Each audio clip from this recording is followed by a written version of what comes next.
Selamat malam kepada Sir Tony Wibowo, Eskom MSI. Hari ini saya akan menjelaskan proyek saya tentang UTS Manajemen Proyek Sistem Informasi. Kami terdiri dari 6 anggota. Yang pertama Agung Prasetyo, yang kedua Michael, yang ketiga saya sendiri, yang keempat Triwindranata, yang kelima itu Teddy Sanjaya, yang terakhir itu Jaya Dinata. Yang selanjutnya saya akan menjelaskan project team dan tiap-tiap role kami, yang dimana bisa kita lihat di sini, dimana itu Agung Prasetyo itu dia tidak ada berperan dalam proyek kami ini. Yang kedua itu Michael sebagai production leader, yang ketiga itu Hermanto sebagai project manager, yang keempat itu Triwindranata sebagai logistik, dan yang kelima itu Teddy Sanjaya sebagai budget leader, yang keenam itu Dejaya Dinata sebagai logistik leader. Terus selanjutnya kita akan menjelaskan tentang project charter, yang dimana project kami ada dengan memiliki nama yaitu aplikasi data dan penilaian kinerja karyawan berbasis web pada PT Vitus Pro. Jadi tujuan proyek kami itu adalah membuat satu aplikasi untuk membantu dalam perhitungan payroll serta penilaian kinerja karyawan itu. Jadi kami expect start date itu pada tanggal 1 Juli, yang nanti mungkin akhir projectnya akan pada tanggal 10 Oktober. Jadi estimate cost kami, perkiraan cost kami itu adalah 400 juta. Terus key deliverable-nya adalah kami akan membuat sebuah aplikasi data dan penilaian kinerja karyawan berbasis web yang digunakan untuk melalui browser komputer dengan akun yang telah disiapkan. Jadi contohnya ya, kalau sebagai hire mungkin dia beda account, terus sebagai employee dia beda account, sebagai manager tiap tiap department itu beda beda accountnya. Jadi kami udah siapkan gitu. Jadi project scope-nya itu adalah untuk internal PT Vitus Pro, ya. Terus sukses kriterianya itu yaitu dapat menghasilkan laporan payroll dan nilai kinerja karyawan itu. Terus resource recruitment itu yang kami butuhkan, orang-orang yang biasa kami butuhkan itu adalah satu virtual designer, yang kedua platform artik, yang ketiga itu ada dua analisis, selanjutnya satu database designer, satu front end web developer, satu back end web developer, satu full stack web developer, satu data entry clerk, satu implementer, satu tester, dan dua support. Jadi stakeholder yang ada di dalam project charter ini, yang eksternal itu adalah pemegang saham, direktur, departemen SDM, departemen keuangan, departemen teknologi, dan departemen gudang. Yang internal itu adalah direktur.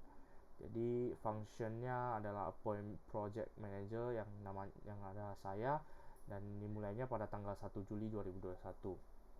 Terus project scope kami adalah project ini akan membuat sebuah website untuk membantu pengelolaan data karyawan di perusahaan. Jadi di mana nanti di website tersebut terdapat fitur-fitur yang dapat digunakan untuk mendata karyawan, terus presensi hadir karyawan, terus data gaji masing-masing karyawan, terus perfuna nilainya. Sehingga staf perusahaan dapat merasakan secara langsung keuntungan dari teknologi informasi itu sendiri. Jadi tidak harus kita input masing-masing lagi, terus kita cek lagi dari ulang, terus kita harus tunggu per bulan gimana, kalau kita tanya manajer departemennya, kita baru bisa tahu performa karyawannya. Terkadang kan manajer departemen pun lupa performa orang itu gimana, bagus atau enggak.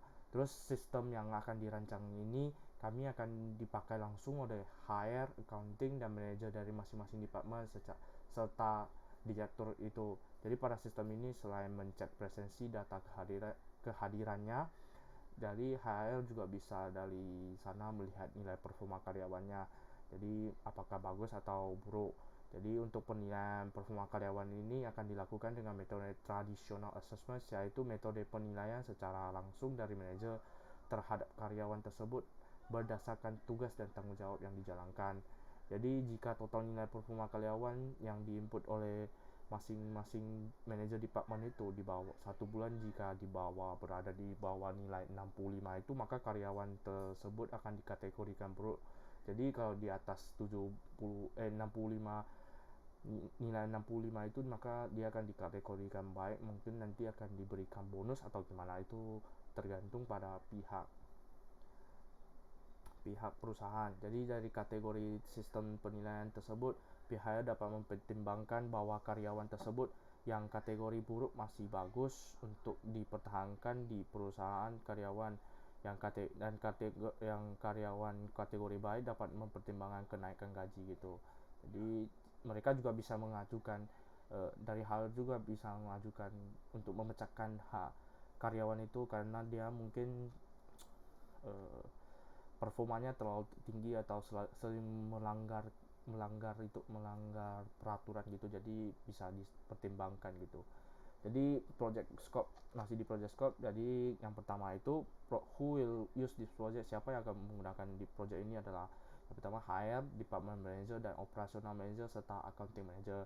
Terus ini akan langsung project ini akan langsung efek ke siapa. Yang pertama hire, yang kedua accounting manager, terus yang ketiga itu operational manager, yang ketiga itu who will asset this project resource, siapa yang akan mengontrol ya, kalau nggak salah. Jadi yang mengontrol itu ada direktur, terus what department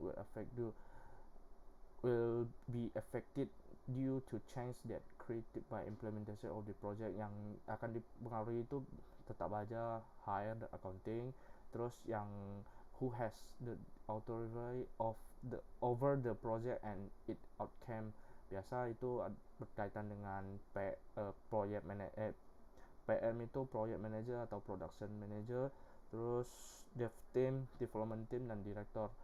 Siapa yang akan membuat project ini gagal dilaksanakan biasa tergantung pada direktur dan development teamnya, apakah mereka berkomunikasi secara baik dan tidak baik. Jadi harus sesuai dengan keinginan direktur, jadi agar bisa berjalan dengan baik. Yang selanjutnya adalah work package, yang dimana kita bisa lihat dari awal itu mulai itu selanjutnya adalah mengumpulkan data, selanjutnya menganalisis, selanjutnya perancangan, pengembangan, pengujian, implementasi, dan training user support. Dan setelah itu selesai, jadi pada tahap pengumpulan ini biasa aja, dan dimana kita mulai mengumpulkan beberapa data dengan cara wawancara dan observasi, dengan cara mengamati langsung pada kegiatan operasional dari objek penelitian itu. Jadi yang kedua itu kita mulai menganalisis ya. Di sini kami akan berfokus pada dua macam analisis. Yang pertama itu analisis kebutuhan pengguna, yang kedua itu analisis kebutuhan. Jadi analisis kebutuhan pengguna itu bertujuan untuk mengetahui kebutuhan pengguna yang dikategorikan dari dalam tiap peran di perusahaan itu. Sedangkan yang analisis kebutuhan adalah bertujuan untuk mengidentifikasi dan mendalami masalah yang sedang dialami perusahaan gitu. Ya, jadi beda dua-duanya gitu. Jadi yang ketiga itu perancangan, di mana kami akan mulai menyusun database yang berrelasi dan akan dipakai untuk membuat proyek, dan kemudian akan juga merancang UX UI untuk proyek ini. Selanjutnya ada pengembangan, di mana kami akan mulai membangun front end dan back end website sesuai dengan rancangan. Selanjutnya adalah pengujian, yang dimana kami akan mencoba demo atau testing gitu dengan diagram white box untuk memastikan apakah website berjalan dengan lancar serta sesuai desain yang dibutuhkan gitu.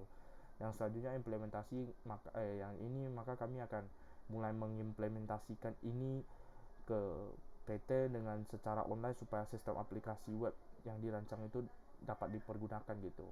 Yang selanjutnya itu adalah training dan user support.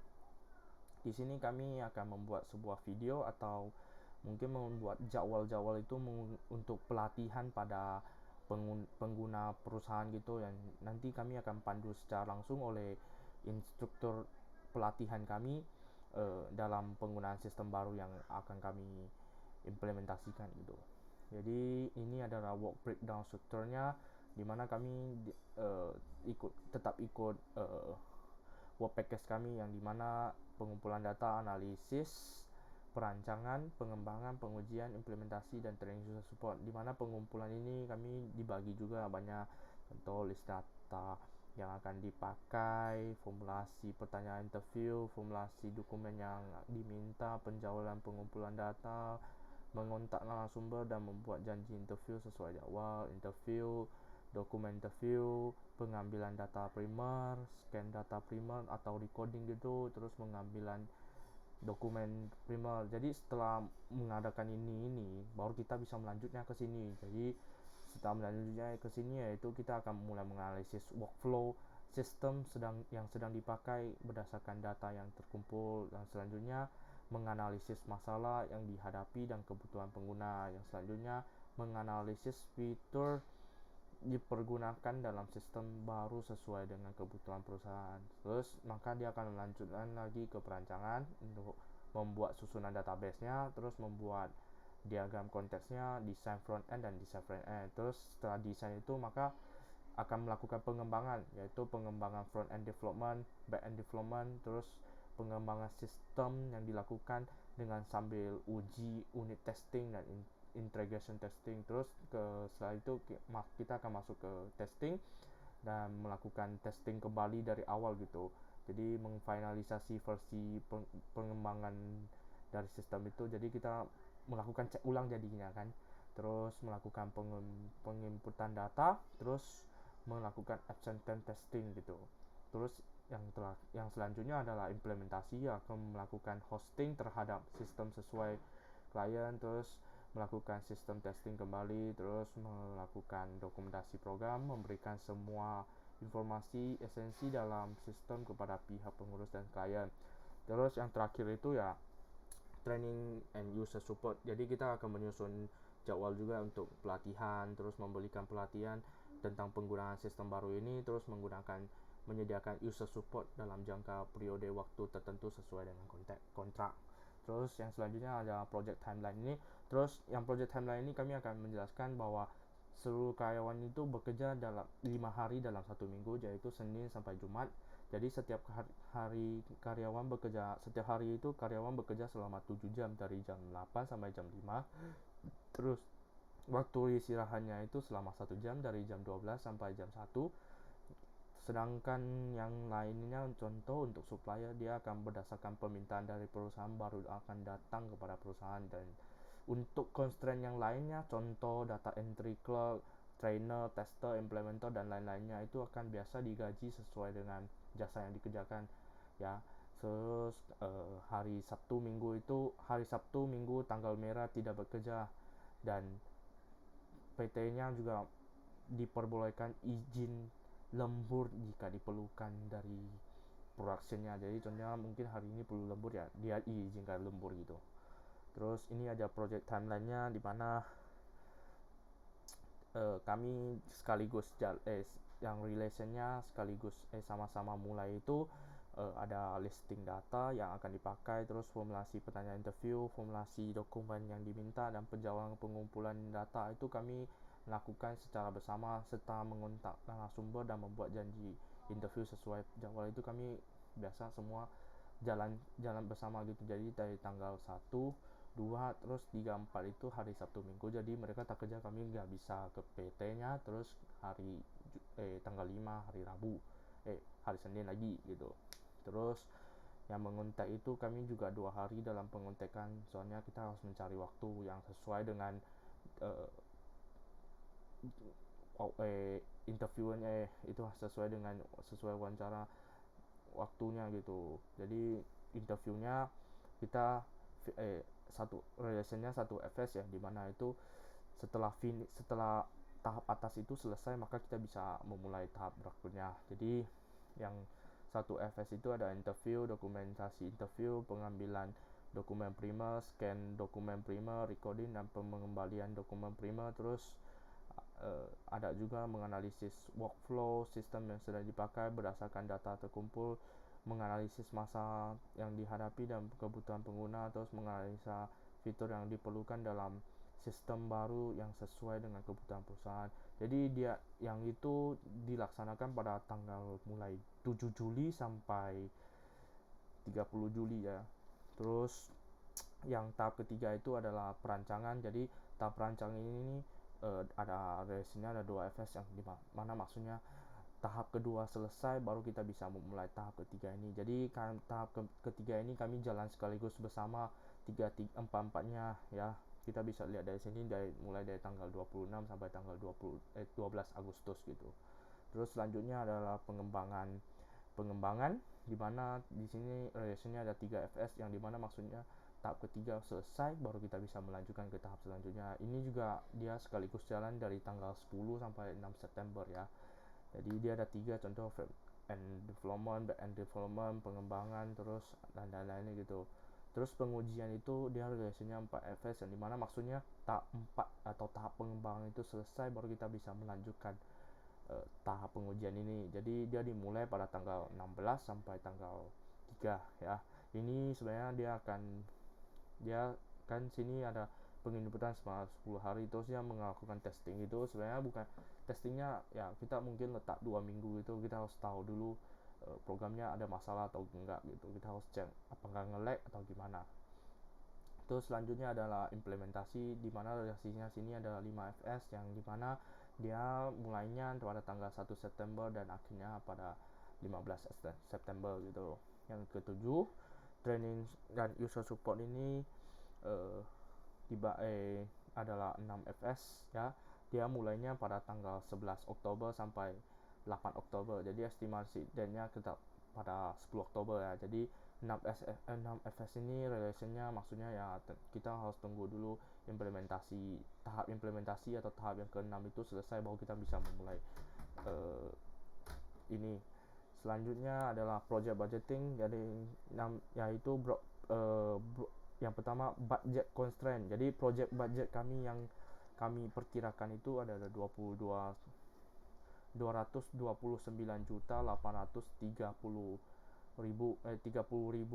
Jadi dalam waktu 3 bulan lebih ya. Jadi di mana project manager dia bekerja total hitungan gajinya itu biasa per hari, terus total kerjanya ada 70 hari, terus harganya satu hari itu 300.000, jadi total 21 juta dalam satu proyek ini. Terus production leader per harinya 280.000, finance leader 280.000, logistic leader 280.000, data analysis 220.000, system analysis 220.000, front end, back end, full stack developer itu 250.000, terus virtual designer, platform architect, database designer, data entry code, tester, trainer, dan implementer itu 220.000 per hari. Jadi total mereka kerja itu ya kita bisa lihat dari sini yang ada 65 hari, ada terus total harganya ada itu.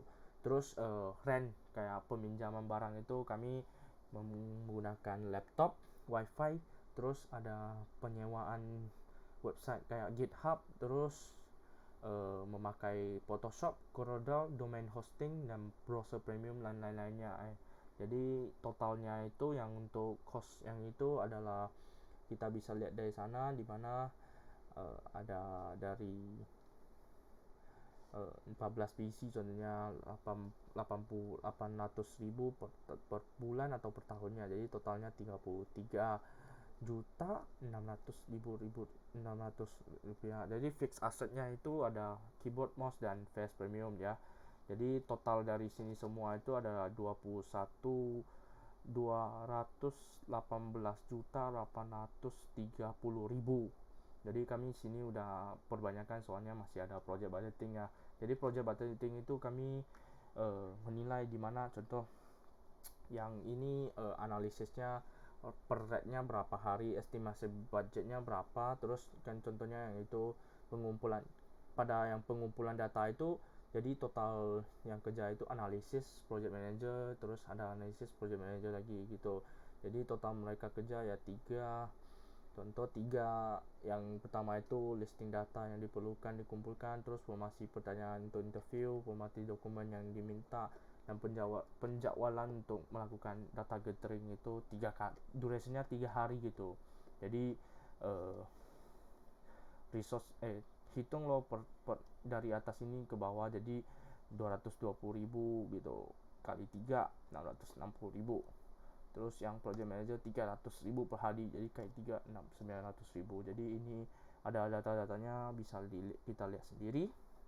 Terus selanjutnya ini adalah project budgetingnya yang di bagian pengujian dan testing dan sistem implementasi. Jadi total dari sini ini adalah 83.050.000. Jadi sekian dari penjelasan saya tentang project kami ya. Sekian dan terima kasih.